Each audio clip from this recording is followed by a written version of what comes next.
everyone. Good evening. Good evening. I got to tell you, pointing out just an observation of mine that I made. I just have to say it. You know it, you feel it.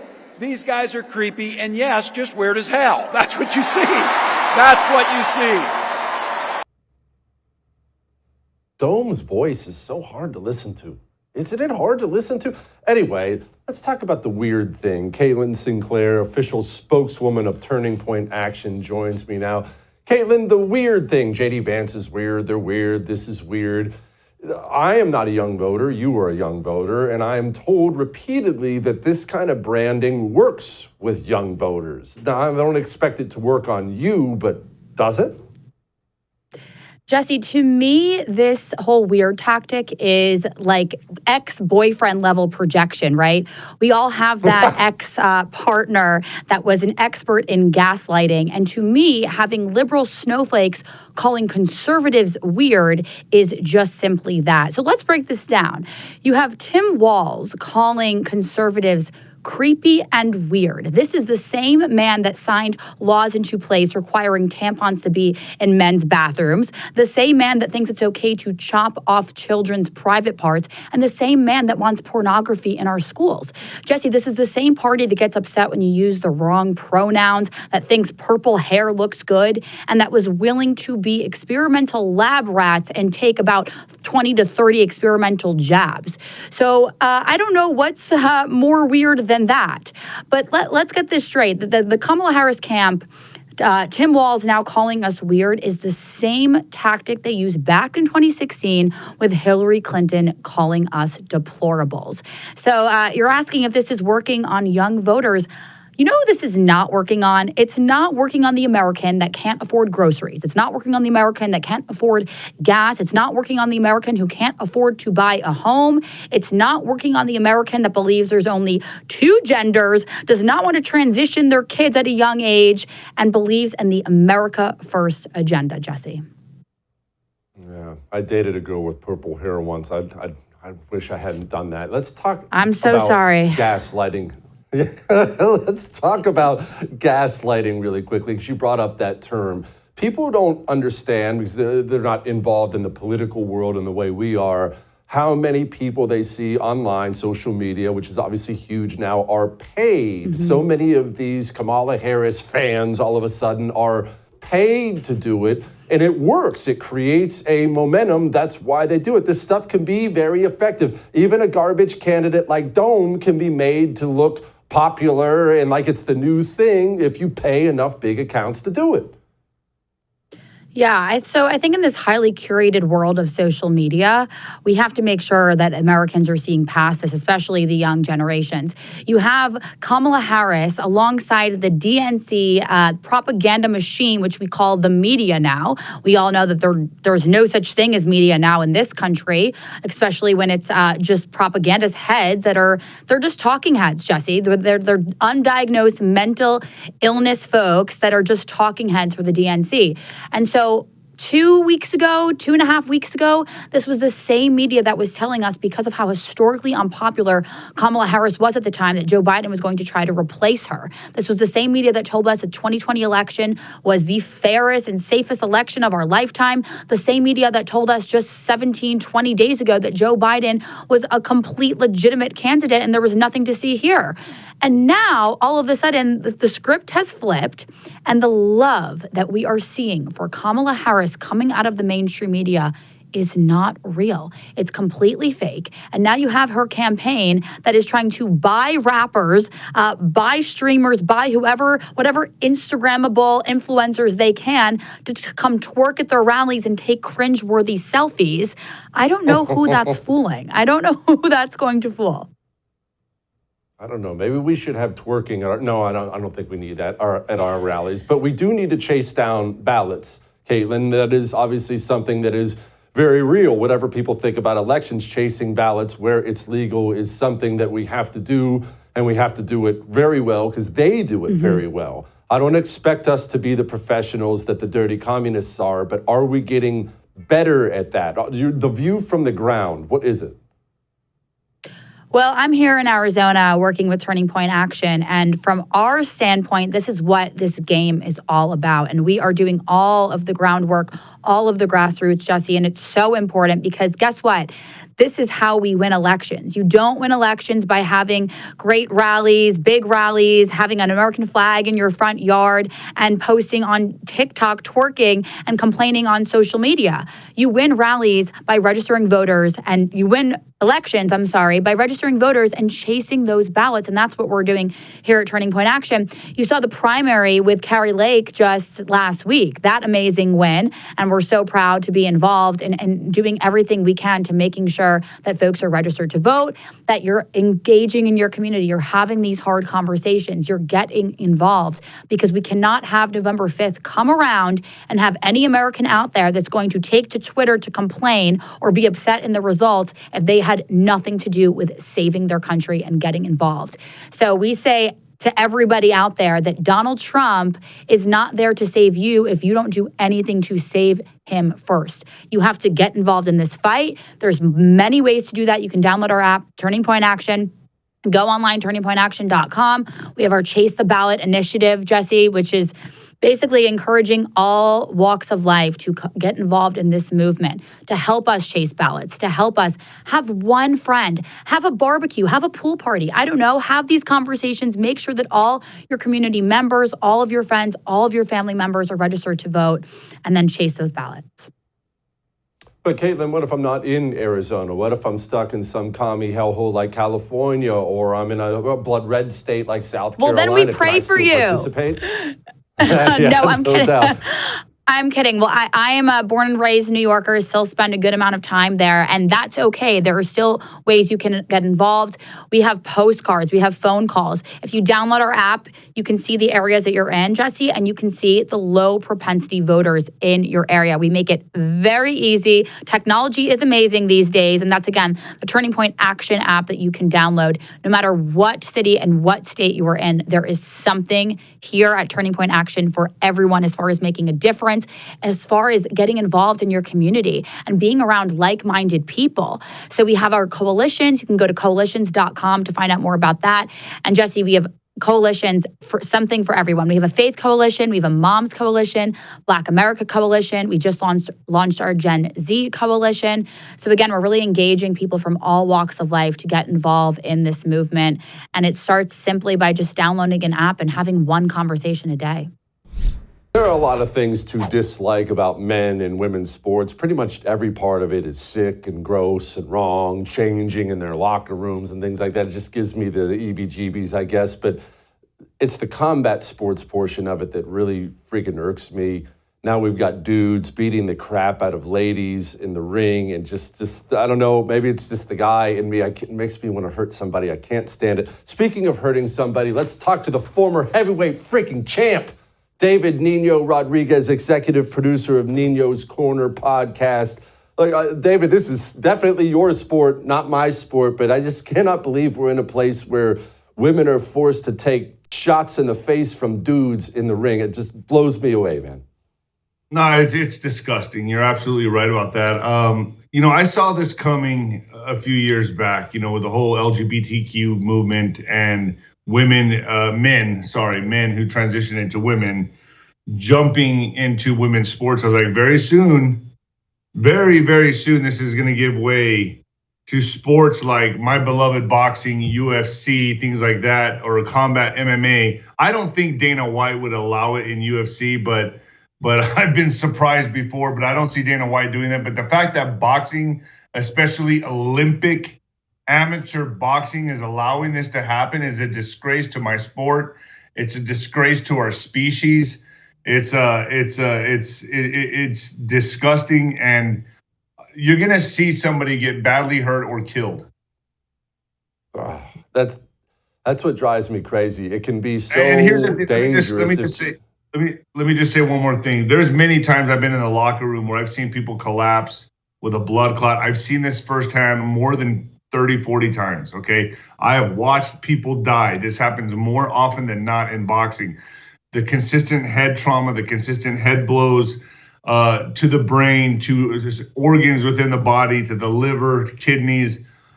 This is a very dangerous sport. It's not like a woman and a man, like the picture you're showing there, just running a race. Nothing happens to the woman when she loses. In boxing, the men's bone density is much more. It's a lot denser. The testosterone, the fast twitch fibers, the strength, everything is just off the charts compared to a woman. So you saw that one Olympic athlete take a knee and say this is unjust. Well, she's lucky she was able to do that. She can walk into I've seen this before. You can walk into the dressing room, collapse, have a blood clot, you're off to the hospital, and you die. I've seen this more often than you would believe.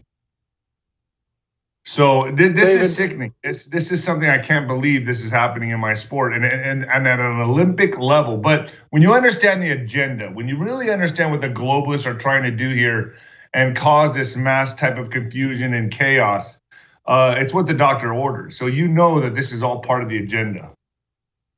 Why do they want to do it? Why? What kind of a sick freak would want to see a woman be brutalized and die? Because like you said, it's coming. It's going to happen. Die in the ring. Psychopaths. They're psychopaths. This is at the very core of this, we all know this is a spiritual war. We all know we are in a spiritual war right now. And at the very core of this, these people, these esoteric, these occult believing people, it's a bloodline war. They want to decimate and destroy the human species. They got to take out the man. They got to confuse the sexes. That's what they're doing. And in my opinion, with all the research and studies that I've done and all the interviews that I've conducted, I am damn sure positive that they're on their way in this agenda, and it's all strategy, order out of chaos, and it is a depopulation agenda. Now you may say, well, that's conspiracy, this and that. Well, I think not. Just look at 2020 and look at World War III is off to a great start. So this is an agenda, and it is to decimate and destroy the human species. And the reason I say that is because I'm a strategist. I've been a fighter my entire life. I can recognize strategy. I can recognize I've dealt in a psychopath sport with people like Don King and Bob Arum and promoters and managers. I've been in the filth and then in the guck as a boxer and a fighter since I was 5 years old, and I was raised in the sport. So I know these type of people, and I know what that attracts. Tell your story real quick, because you wrote a book. It's a very, very interesting story from 5 years old to the freaking heavyweight champ. Yeah, I was bullied. I was picked on as a kid. I got beat up by a girl when I was 5 years old at the playground, and my dad took me to the gym and said, "No son of mine." And right about at that time, my sisters were dressing me up in nightgowns and curlers, okay, putting makeup on my face. My dad's like, "I gotta somehow intervene here." So then he took me to the boxing gym, and it just created a life of its own. And it was a very scary place. My dad walked me into the boxing gym at 5 years old and left me there. And I'm not talking about a white collar boxing gym. I'm talking about a gym that's in the ghetto with the poor kids. He dropped me off right in the slums and said, "You're gonna learn how to fight." And sure, I learned how to fight, and it was a tough road, but I developed skills. And in my first amateur fight, I knocked out the junior Olympic champion, and I went on to win 6 belts in the heavyweight division in professional. I was 36-0 at my peak, and 34 knockouts, 25 in the first round. I mean, I was unstoppable, man. And I was juggling extremes. I was juggling, it was very self-destructive. So I was juggling drug abuse, cocaine. I was drinking a lot. I was an alcoholic, and I was juggling. I was burning the candle at both ends, and that ultimately was my demise. That's what destroyed my career, and I take full blame for it. I should have been one of the greatest heavyweights that ever lived. I feel that I was unstoppable up to when I was 36-0. And then a lot of misfortunate events happened. I almost lost my life twice. I overdosed on drugs, flatlined, got brought back with a defibrillator. In the same year, I came back and won 2 more belts. And then at the end of the year, I was walking out of a bar, and some thugs came behind me and slit my throat. And I lost 2 pints of blood, got 369 stitches, and almost died again. Then I came back, and I had an unsuccessful return into the ring. where I lost twice by knockout, and my whole life got nuked, and I had to rebuild from the very ground up. So I hit rock bottom and found out that rock bottom had a basement. So I'm lucky to be alive, and I'm proud to say I'm 4 years and 7 months sober. It's Walz, baby, let's go! High school teachers stand up, public education stand up, educators stand up, young people stand up, working class people stand up. It's Walz, baby, let's go! Tim Walz in the building! Time to win in November, y'all. Let's go, all hands on deck. No staying at home. Let's go! You know, caffeine isn't for everybody. My father-in-law, he can't do caffeine. When he has coffee, he's got to do decaf. You know why? That video is why right there. Joining me now, Liz Collin, journalist, Alpha News, one of the few journalists left in this freaking country. Okay, Liz, the story today is not about that freak on television who needs to switch to decaf. The story today is about Tim Walz, governor of Minnesota. I don't live in Minnesota, Liz. I visited several times, but I don't live there. You do. What kind of governor is this? Yeah, this will by far be the most radical left ticket that this country has ever seen. And there's a long laundry list as to things that Walz has done under his watch here in Minnesota. Now, no doubt about that. I know I've been on before, Jesse, but just to remind folks, put out the documentary, The Fall of Minneapolis, thefallofminneapolis.com. It's a free documentary. I encourage people to watch. Walz plays a integral part in that, just his own words, things that took place during the George Floyd riots in May of 2020.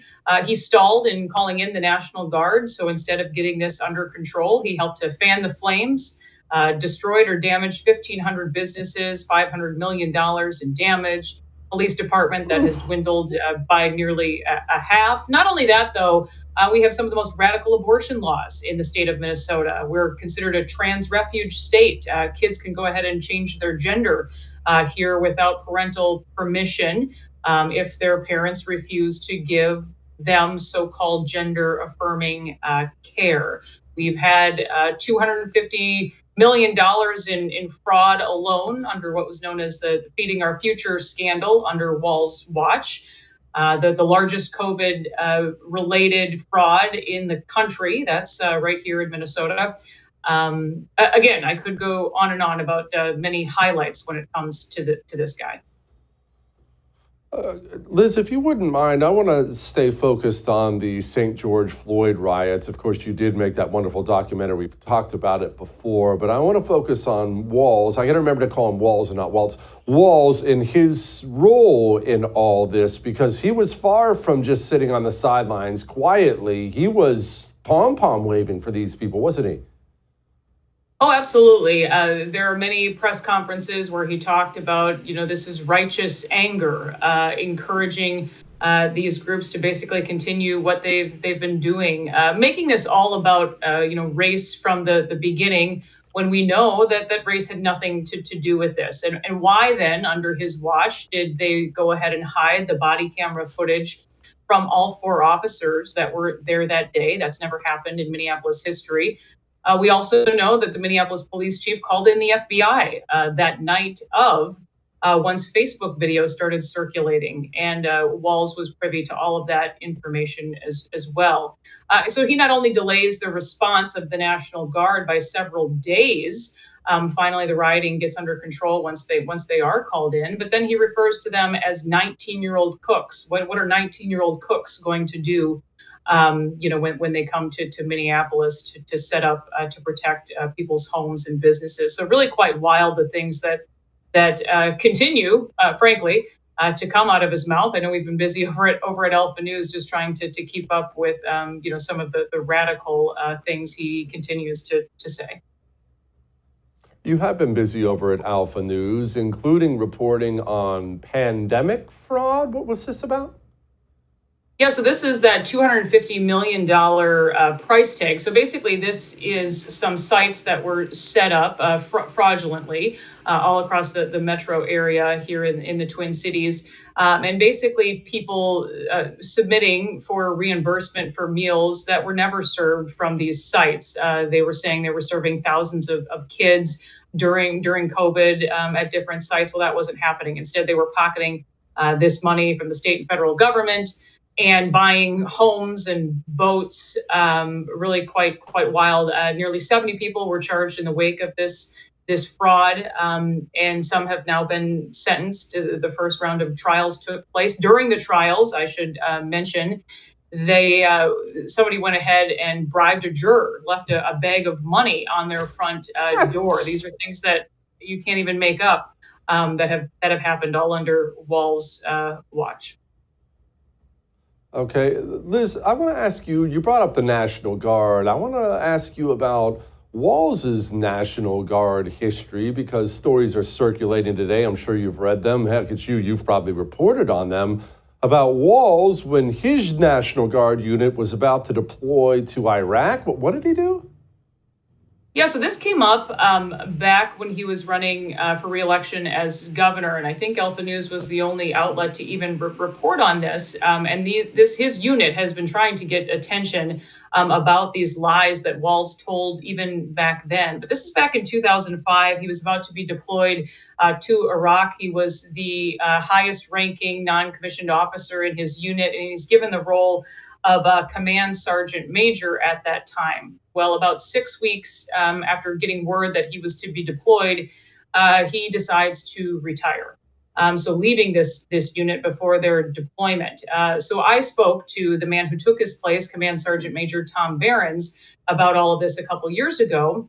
And he tried for years to get the media's attention because Walz was using the Command Sergeant Major title in Congress, in a lot of his publications when he was running for office and whatnot. And he says, this is stolen valor. He never earned that title. He left his unit. What kind of leader does that? So finally, it does seem that Walz has backed away from that title, but this went on for years as this group from his unit has become more and more vocal to say he's never been a command sergeant major. And even in his paperwork, it does show that he was reduced to an E8 master sergeant, and that's how he retired from the National Guard. So there are just so many lies when it comes to Governor Walz. But sadly, we have a media in Minnesota that doesn't really call him on any of this at all. You have these guys from this unit that wrote to the Star Tribune and tried to talk to these network reporters, and none of them were interested in this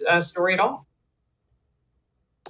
Liz, how does this guy get elected in Minnesota? Now, I understand Minnesota's not a red state, probably not even a purple state, but it's not freaking California. It's not Connecticut. It's not that. But this guy's on camera praising socialism. How does he get elected?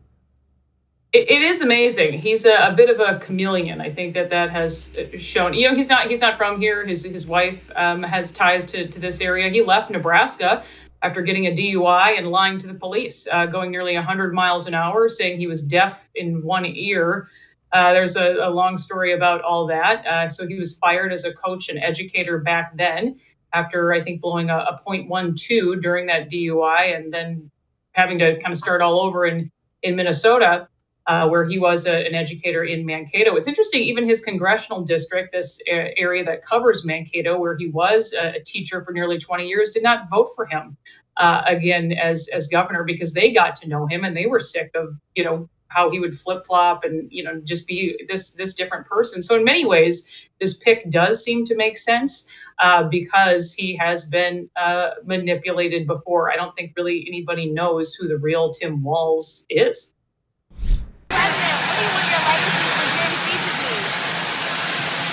Secure the economy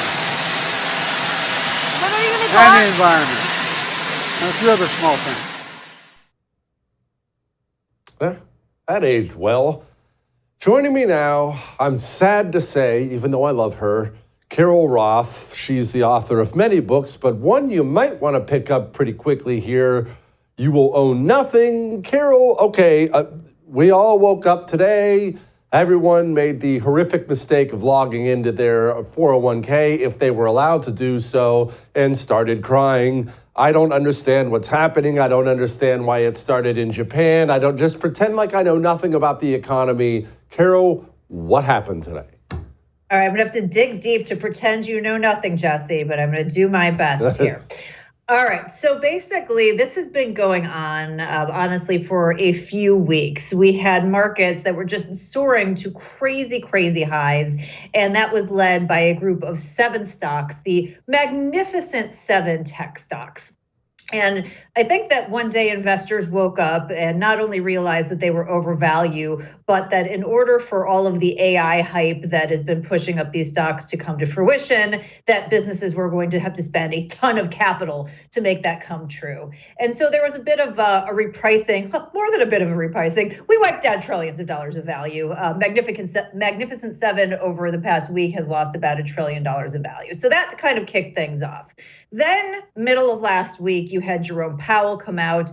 The investors were hoping to hear that maybe we were going to get a rate cut, even though it wasn't expected, which we did not get. And the table has been set a little bit for September. But then what happened on Friday is we got a really ugly jobs report, and it triggered a recession indicator, which, again, may or may not be a thing. We've had an inverted yield curve for multiple years. But all of a sudden, now the market feels like, oh, the Fed may be behind the curve. We're not going to get this expected soft landing. Things are going sideways, and we ended up with an ugly day in the market. So that's what's happening in the U.S. All of these things on the U.S. side. By the way, on top of it, fears of potential World War III and unrest in the Middle East. So you have that going on in the U.S. At the same time last week in Japan, you had sort of a different dynamic going on. Japan has had negative to zero interest rates for almost 17 years. And 4 months ago, they finally decided to do this tiny little raise. And they, again, on Wednesday, decided they were going to raise again. The yen was weak against the dollar. It was making their imports, their food, their oil more expensive. But they didn't really thread the needle very well.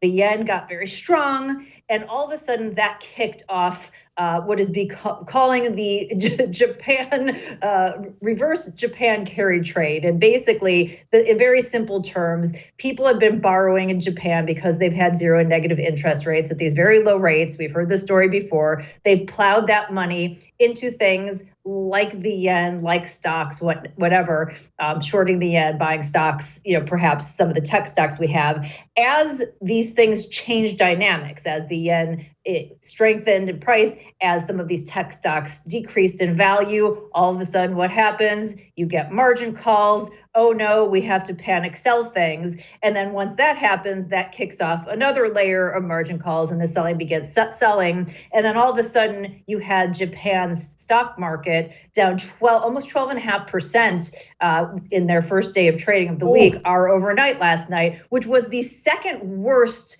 day on record since 1987. So the concern was that we were going to wake up this morning and there was going to be this massive contagion. And certainly there was some. But the good news, if I can give you any good news, because there's a little bit of a silver lining to things here. One is that the amount that we opened down in the stock market, we've recovered some of that, not all of that, but we bounced back a little bit, which is a positive thing.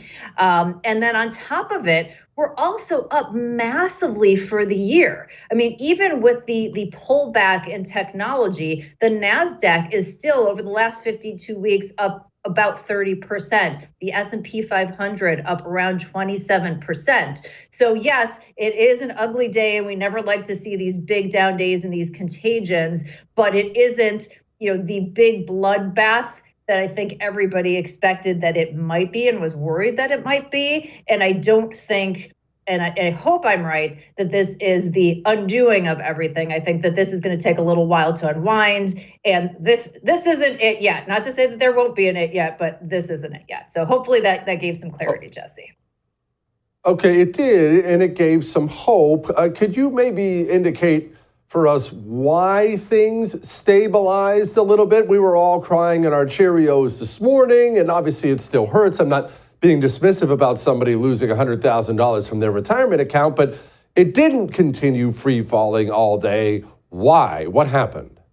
Well, I think a lot of these sophisticated investors understood that more of the catalyst wasn't the recession fears, more of it was this liquidity issue coming out of Japan. And when you have something that is, because of market dynamics and not necessarily related to the values or fundamentals of companies, not to say that there aren't issues there, but that's not necessarily the full extent of what triggered this, that there are some people who probably saw this as buying opportunities, that when their favorite stocks that they've been watching came down, that they were able to get in. So there was enough interest and support in terms of buying, whether it was the market indices overall or certain stocks, that they were able to absorb some of that extra selling pressure that we were seeing coming in as a contagion. Carol, I hate to nerd out on details, but sometimes I get hung up on little things. Could you elaborate for the stupid among us what the Magnificent Seven is, these tech companies? You brought that up earlier. What is this? So these are like the 7 biggest tech companies in the world. They're all the names that you know. It's Apple, it's Amazon, it's Google, it's Meta, formerly known as Facebook, it is Microsoft, it is, who am I forgetting here, NVIDIA and Tesla. So these are these huge tech companies that have absorbed, lots and lots of capital, many of them on the backs of the idea that AI is going to be this huge, productivity revolution, and that these companies are going to have an outside benefit and it's going to shape the economy. And so all kinds of money has gone into these companies, and that is really what has been carrying the market up. We haven't seen as much of a broad-based increase in the market as I would like, kind of spread out among stocks. It's been very heavily concentrated in these stocks, which if you're investing in the indices, you're getting exposure to as well. So that has been bringing up, the S&P 500 and the NASDAQ and the like. So that's they've gone up, but they've also, as I said, in recent weeks here, lost some of that value, given some of that back. And again, I don't think it's necessarily because any one of these companies is a huge concern. I think it's more because the valuations and the exuberance got ahead of themselves. Well, we shouldn't ignore everything that's happening over in the Middle East right now. It is a mess. It's ramping up, I think, but I never know what to believe. Remember last time Iran said they were going to go kill all the Jews or whatever they said. They're always saying things like that. They fired a couple missiles, didn't really hurt anybody. A couple people got injured, if I remember right, and then they just kind of moved on. Is this going to be that? I don't know, but I bet Lisa does. Joining me now, editor-in-chief of the Foreign Desk, Lisa Daftari. Okay, Lisa, first, we had some rockets, Iranian rockets, land in an American base in Iraq. A few people injured, possibly someone killed. But this is not new. This is what they do. Are we seeing anything new? No, this is not new. This is the Islamic Republic, a terrorist regime that has occupied Iran for 45 years and has taken that time to beef up its proxies, to do its dirty work in the region. And some American administrations have paid attention to this and some haven't. The one that is currently in the White House has not. Not only have they not paid attention to it, they have actually emboldened them and given them up to $100 billion in terms of allowing them to make oil sales and taking off important sanctions, not wanting to curb them. Everything we're seeing in terms of the war in Israel, whether it's Hamas attacking Israel on October 7th, the tunnel systems that they have built, looking at the weapons that Hamas has. Now, let's go to the north in Lebanon, where you have Hezbollah, with it being a more well-endowed terror organization with up to 50,000 fighters, up to 150,000 missiles, short, medium, long-range missiles, drones, etc., all paid for by the Islamic Republic, the regime inside Iran. Where did they get that money? Well, at the last 4 years or so, the Biden administration has been extremely lax. They have removed vital sanctions from them. They have allowed them to sell oil to partners like China, Venezuela, weapons to Russia, to North Korea, and therefore we are where we're at because of that. Now, add to that, it's not just Israel that they're attacking. This is America's war as well. The Houthis are shooting down at U.S. vessels, European vessels in the Red Sea. They are attacking with their insurgencies in Syria and Iraq against U.S. assets, as we saw as the Iraqi base was attacked. all of this. I mean, we could go on and on about this, but the bottom line that American voters should know is this: foreign policy has never mattered so much in a U.S. election. This is, and I'm writing an op-ed about this that will probably go live tomorrow. This is not an election on specific policies. This is an election on ideology. Where do you want this country to go? And it's not just foreign policy. We can talk about national security, our border. There are Hezbollah, Hamas, Taliban, Islamic Republic regime operatives inside the country right now because of that lax border. It's not just well-intentioned people from Honduras and Guatemala and other places coming here for a better life. Good for them. They should come the legal way and come here, and we will welcome them. The issue is this: the bad guys will always find the loopholes, and our government is not only giving them the loopholes, our policy invites a lot of our enemies to take advantage of what's going on right now in the White House.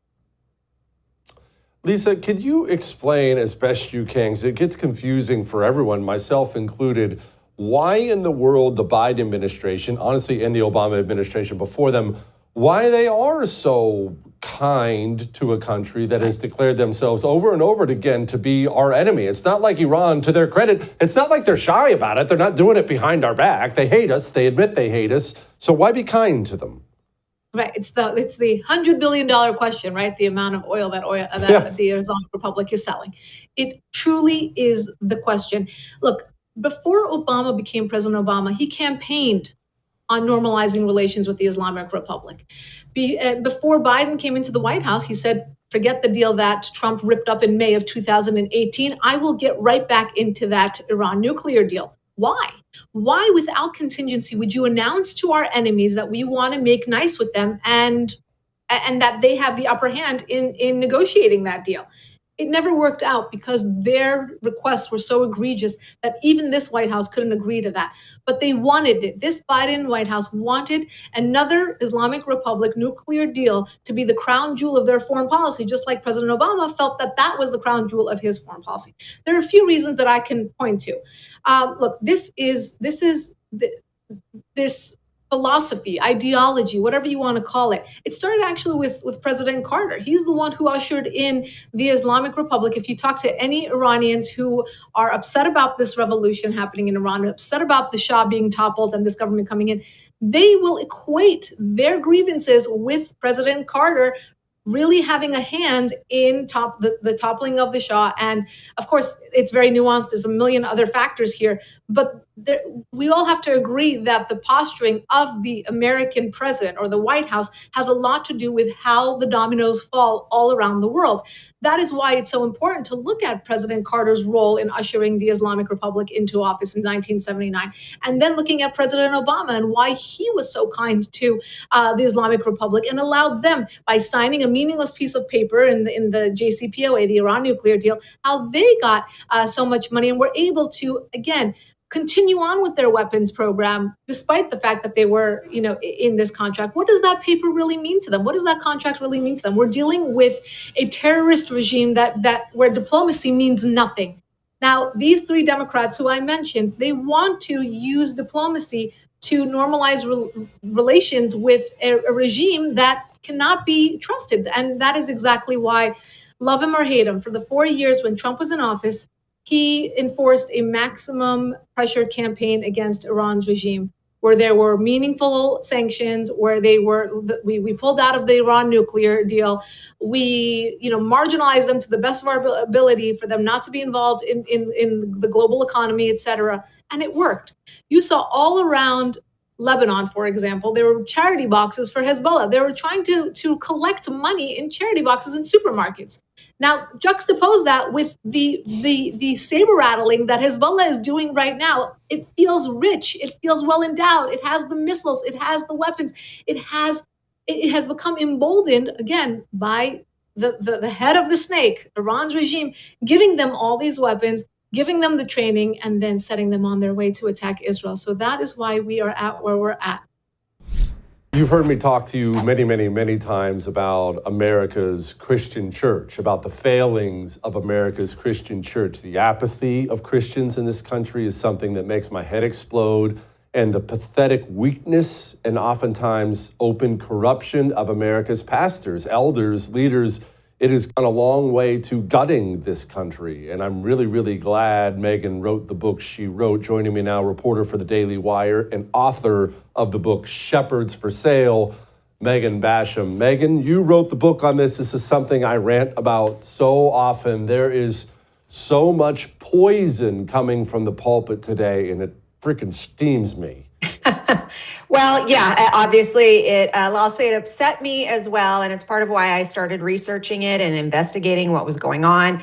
And a big part of what I found was that, yes, some of it is organic. You have some pastors who are simply falling prey to fear of man, as scripture calls it. They want to align with the culture. They don't want to be distinct. But you also have a lot of this being orchestrated. So you have left-wing foundations funded by billionaires like George Soros, deliberately setting up evangelical front groups and making use of evangelical leaders to create AstroTurf campaigns to try to co-opt that all-important evangelical vote.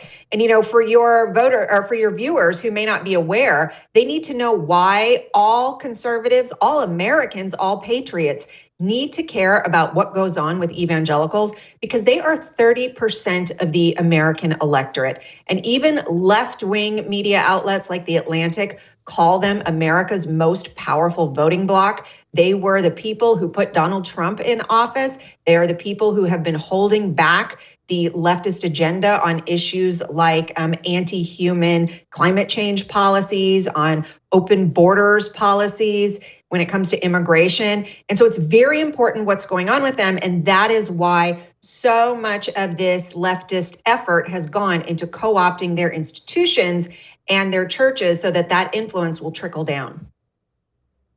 It is interesting how often this stuff is flat out nefarious and not just some do-gooder weenie pastor in his skinny jeans who doesn't understand how to protect the nation or protect his flock. But actually, I want to talk to you about that guy for a moment. We'll come back to this Soros thing. My pastor actually gave us a sermon a couple weeks ago, and he couldn't help himself. He had to talk about how we're called to be kind to the immigrants. Of course, just completely freaking lost that he's a wonderful human being. And of course, we're supposed to be kind to everyone, but doesn't realize he got co-opted. The dirty communists co-opted his faith, his belief in kindness and love, and they co-opted him. And there he is up at the pulpit, running his stupid mouth about things he knows nothing about. How often does this happen to pastors where they just kind of get used? This happens so often, Jesse, and I spend a very long chapter detailing the very issue of immigration that you just brought up. So what you will see these AstroTurf organizations, these left-wing funded evangelical organizations do is they'll create a general statement of principle, something like what your pastor said that we all agree with. Yes, of course we should be kind to immigrants regardless of how they came to be in our country. Yes, we should share Jesus with them, regardless of whether or not they are legal or illegal. But what they do is then take that general statement of principle and they use it to approach GOP lawmakers and say, look, your evangelical constituents, the most important constituents, the people who put you in office, want you to back Senator James Lankford's border bill that allows up to 5,000 illegal immigrants into the country every day. And the important thing to know about that, when they say things like we want to be kind to the immigrant, that is absolutely true. But we also want to be kind to the citizen. And allowing this kind of chaos is not loving our neighbor. It's not loving the people who live in our communities. It's actually very hateful. It's not just a question of crime and drug and sex trafficking. It's also a question of the job loss that they're experiencing, the housing prices that the next generation is experiencing that's classing them out of the American dream. So all of this is not kind, and we need to talk about that as well. Oh, it's a fact. There's nothing Christian about bringing barbarians in to rape your women and steal your jobs. Nothing Christian about that at all. But, we're going to set that aside for a moment. And I want to go back to what you were talking about Soros and these left-wing organizations who are co-opting and doing horrible things with American Christianity. Is there not a right-wings, I know you're all over this stuff and I'm glad you are, but is there a Christian organization or Christian organizations aware of this and pushing back against this, or does this all fall to you and me? I'm going to be honest with you, Jesse. Right now, it mostly falls to you and me. I wrote this expose. I brought an incredible number of receipts. I show hard documentation. I show IRS 990s that prove beyond a question of a doubt that people like George Soros, like Buddhist eBay founder Pierre Omidyar, like the Clinton Foundation, like Bill Gates, that they are funneling money into these evangelical and Christian organizations. And now that I am bringing it up, you in fact have so many people who have benefited from this system that they have mobilized to try to discredit the work, to try to say, you shouldn't listen to this. I've seen a lot of it's not Christian for her to be criticizing our evangelical leaders like this. This is divisive. You should mark and avoid. So they are doing everything they can right now to avoid the substance of this book.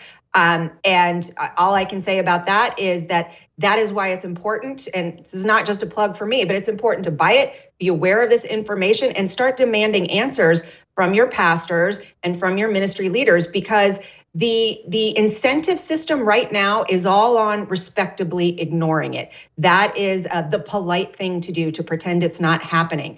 So the only way to stop that is for enough people to say, we see what you're doing and we're demanding answers.